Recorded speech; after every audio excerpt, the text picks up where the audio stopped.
Lord spoke to Brother Baksin to go to Martinpur, that is Pakistan. మరి దేవుడు మరి బక్సింగ్ గారిని మార్టిన్పూర్ అనేటువంటి పాకిస్తాన్ ఉన్న స్థలానికి వెళ్ళమని చెప్పాడు. And Brother Baksin as a young man went to that village. బక్సింగ్ గారు అప్పుడు యవనస్తుడిగా ఉన్నాడు, ఆ యొక్క గ్రామానికి వెళ్ళాడు. The elders of that village said, ఆ గ్రామ పెద్దలు అన్నారు కదా, "Oh young man, come here." ఓ యవనస్తుడు రా అన్నారు. Here nobody gets changed. You can't change their lives. ఇక్కడ ఎవ్వరు కూడా వారి జీవితాలు మార్చుకోరని చెప్పారు. We sell girls. We sell girls. మేము ఇక్కడ మరి అమ్మాయిలు అమ్మేస్తాం. We sell liquor. మరి మద్యాన్ని అమ్ముతాం. Nobody can change us. మమ్మల్ని ఎవరు మార్చలేరని చెప్పాడు. So Brother Baksin went. అప్పుడు బక్సింగ్ గారు వెళ్ళారు. He gave word. ఆయన దేవుని వాక్యాన్ని పంచుకున్నారు. And all were laughing.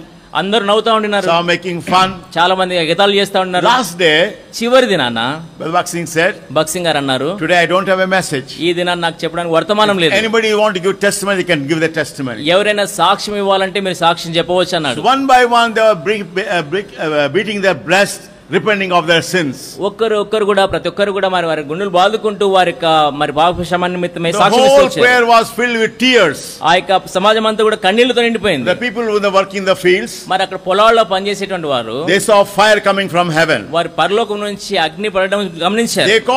They came running thinking that the prayer is going to be burnt. మరి వారు అనుకున్నారు కదా ఆ యొక్క ప్రార్థన మందిరం కాలిపోతుందేమో అనుకుని పరిగెత్తుకుని వచ్చారు. When they came into the prayer hall, వారు వచ్చి చూసినప్పుడు ఆ ప్రార్థన మందిరంలో they saw all are repenting of their sins. అందరూ కూడా వారి పాపముల విషయమై పశ్చాత్తాపడుతూ ఉండినారు.